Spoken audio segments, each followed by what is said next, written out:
Hello and welcome to the Point to Rise show. This is your host, Susanne, former international ballerina that found her passion in mindset, business, and technology, and is today the founder of Rise Media. It is my purpose to use all the experiences of my past to create a better, financially sustainable future for the performing arts industry. And that starts with every single one of us. I believe that being you is your superpower. And I am here to guide you, empower you, inspire you, and give you all the resources you need to rise above what you think you're capable of. Every week, I'll bring you 3 shows featuring guests, collaboration, and mini episodes to ensure that you have the support in your journey as a performer. I want you to know that you are not alone.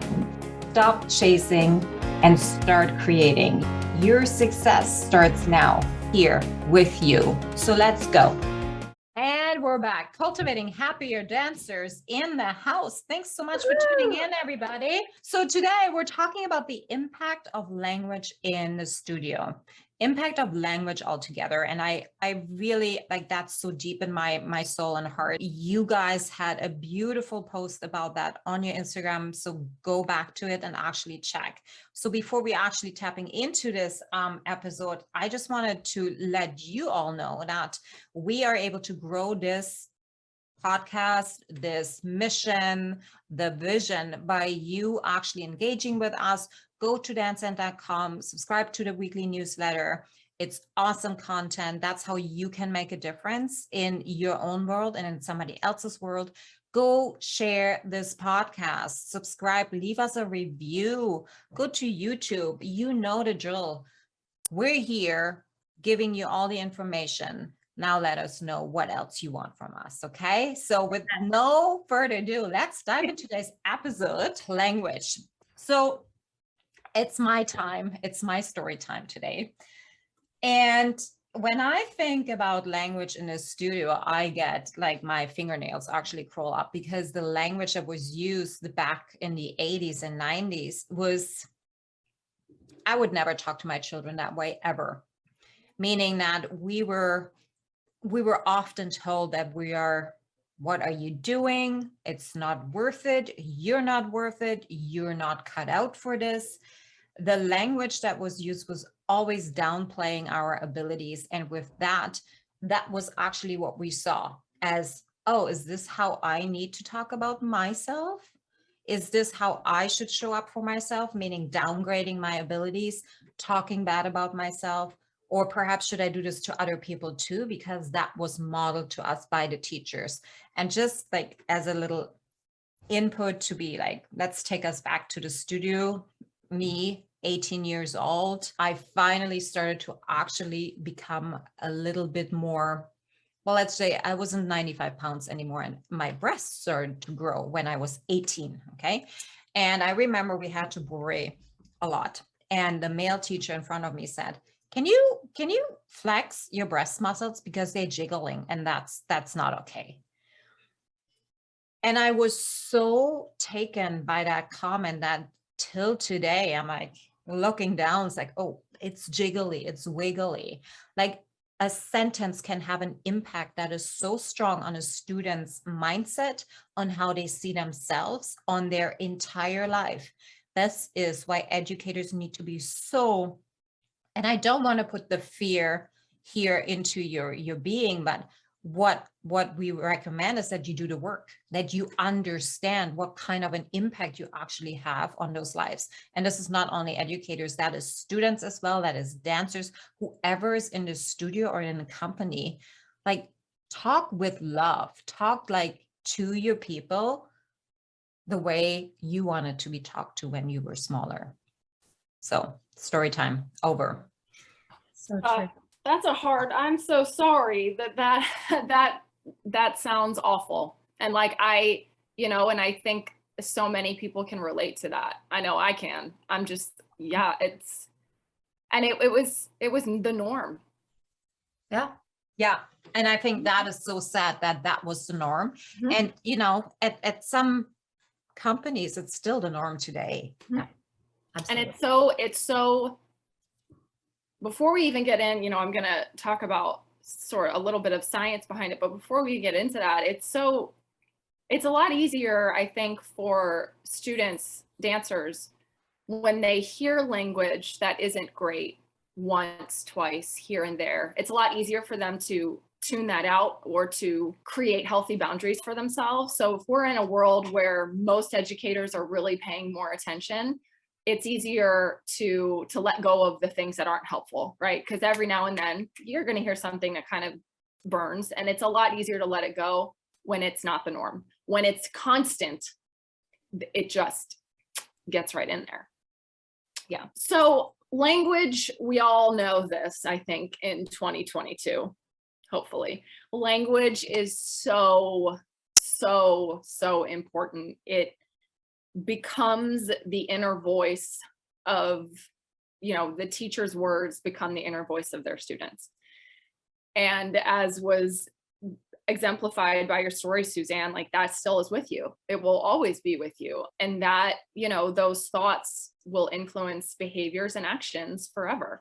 So it's really, really important, educators, that we're paying attention to the words that we're using for a few good reasons. So number one, I just recently learned through the work of psychologist Dr. Julie Smith. I really love her stuff. You should check it out. The power of specificity in language. So there have been numerous studies that show the better able we are to connect with how we're feeling in terms of specific language surrounding our emotion, the easier we can work through it. So this really stood out to me because it just demonstrates how important language is, right? If you say like, oh, I'm sad, it's a lot harder to move through that sadness than if you're identifying that sadness as something more specific. I'm disappointed, right? Then you've hit it and you can move through it. So words carry such weight, even when we're just self-reflecting about how we're feeling. Another way that this has been shown is through this study that was done by the London Business School. They conducted an experiment where they showed two versions of a similar news story. In one news story, this was before, I think, non-binary categories were sort of inserted into popular culture. So this does not include female identifying, male identifying, or non-binary language. But in this particular study, this news article, one version said, some of the town's men and women were out on the streets.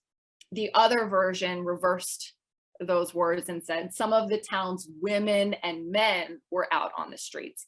In this pretty large news article, this one sentence, a couple words were flipped. After people read it, they were then polled.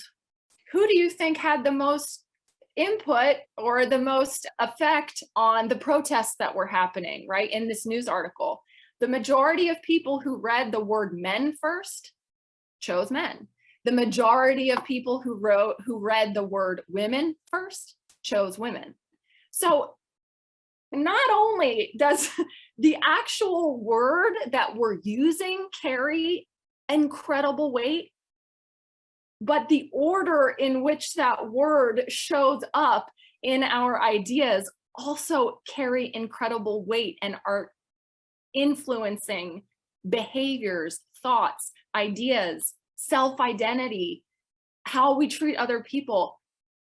I cannot express more, if it's not already clear, by my eyes bulging out of my head and my hand. For those of you who are listening, you can't see this part, but my hands are going wild. I'm like, just the power of language is so extremely important. And if you're like, great, well, now I don't ever want to talk again, Michelle's got some helpful pointers for you. So don't fret. Yeah, I mean, so it's hard, right? You're as an educator, as a dance teacher, as a choreographer, when you're in the studio and you're trying to like get everything out, you're trying to do things all at once and you have 17 things going on and you're like, wait, I have to choose like a really specific word. Like, I'm just trying to like tell that dancer that correction before they finish going across the floor and there's new people. So we recognize it's difficult. It's difficult for me. It's difficult for everyone. So I say all of that to say the most important thing you can do in the dance studio is to correct yourself. If you say something that maybe you hear and then you're like, oh, that didn't sound very kind, that didn't sound very specific. Maybe, you know, that you look, I saw that upset that dancer. It absolutely, you can just say, you know what, maybe I didn't say that in the right way. That didn't sound the way that I meant to say. You know, I am struggling with, I say you guys all the time. And that's another thing about like choosing non-gender specific language is so important right now for dancers specifically who are learning who they are and trying to figure out themselves. So I'll correct myself. I'll be like, you guys, sorry, not you guys, dancers. And then, you know, it opens it up for the dancers to understand that if I correct myself in one spot, then they understand that I'm not always perfect.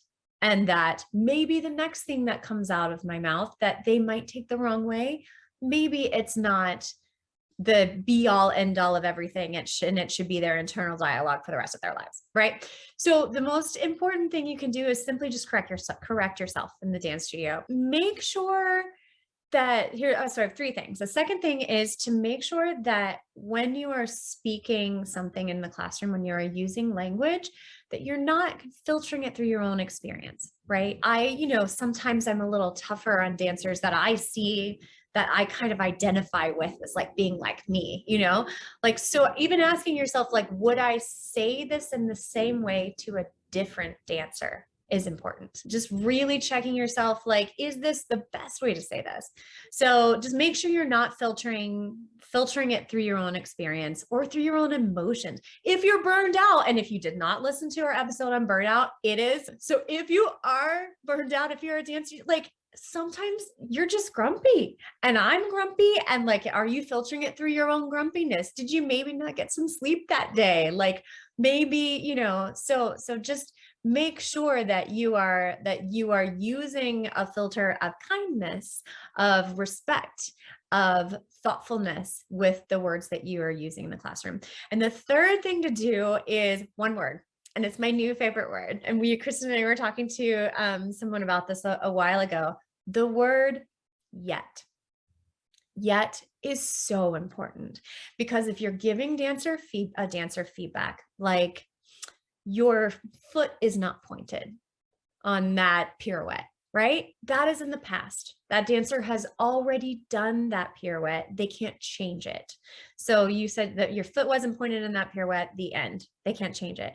But if you simply adding the word yet, you're not and maybe like that foot isn't pointed in the pirouette yet, opens up the future for possibility. And that's saying, even that simple word is saying, I believe in you for the future, because yet says you will get there and I believe it. So correct yourself in the classroom. But if you say something that is wrong, that is insensitive, that's inspecific, or even, that sounded kind of grumpy, I didn't get much sleep last night, let me rephrase that, is great. Making sure that you're not filtering your feedback through your own past or your own exhaustion or your own feelings.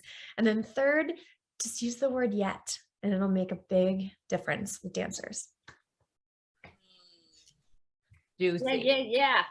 I want to add something in terms of what I've realized, like in the past 2 years, in terms of where we as dancers all together are with using our language. And this is my own experience too.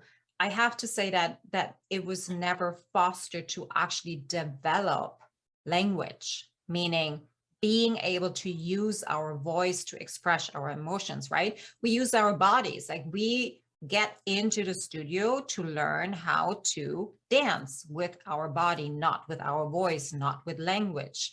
So the more and more it is important to when you're then stepping into the role of an educator to educate yourself, which is possible through Google so beautifully, or go get a course or hire a coach, whatever you got to do to understand that if you have not yet acquired a plethora of different ways on how to bring your message across, it is a good way to learn how to use your language. When I started first my podcast, I couldn't even talk. Like, I didn't even know. I got physically ill because I was so scared of starting to talk, because the story was, we're dancers, we don't talk. We just express through our body. Let's change that story. Absolutely. Yes. Word of the day, toilet paper might help. Just, throwing out some. I don't understand. It was just a thought that popped into my head. Word of the day, toilet paper. Like, finding ways in your life to bring more words into your vocabulary in a way that doesn't feel like, and now I'm going to open the dictionary for some light reading, which, truth be told, I have done because my brain is bizarre and I like to read encyclopedias for fun. However, not everybody's brain enjoys such things. So maybe word of the day, toilet paper, word of the day, calendar, have a different word of the day for your dancers might be fun and interesting. Like a word that is so never used. Like, hey, have you heard of this word?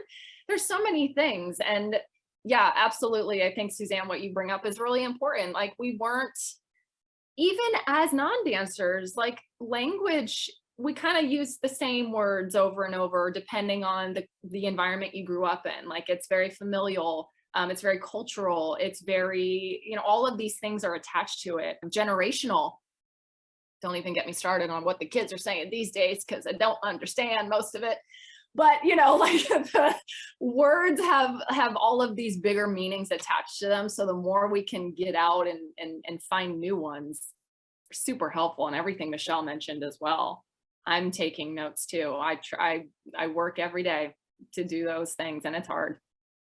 We all are. That's the thing. Yeah. So if you enjoyed this, if you were here with us and you felt like you learned something, we encourage you to share it with your friends, share it with your dance teachers, share it with your dance parents, like share it with your students, spread the word, cultivate some happier dancers. If you want to learn more, you can go to danceand.com, Danceand Official on Instagram. You can sign up for our newsletter. It comes out every Monday and it has a bunch of different resources for you. If you want to hear some also amazing, awesome podcasts, as well as other resources, go to Point to Rise, both on the website and on Instagram. We're everywhere and we have resources for you. So we would love for you to join us in fighting this fight, making the dance studio a safer, happier place, and spread the love, share it with your friends. Beautiful. Yeah. All right, guys, thanks for tuning in. Till next time. Bye-bye. Bye.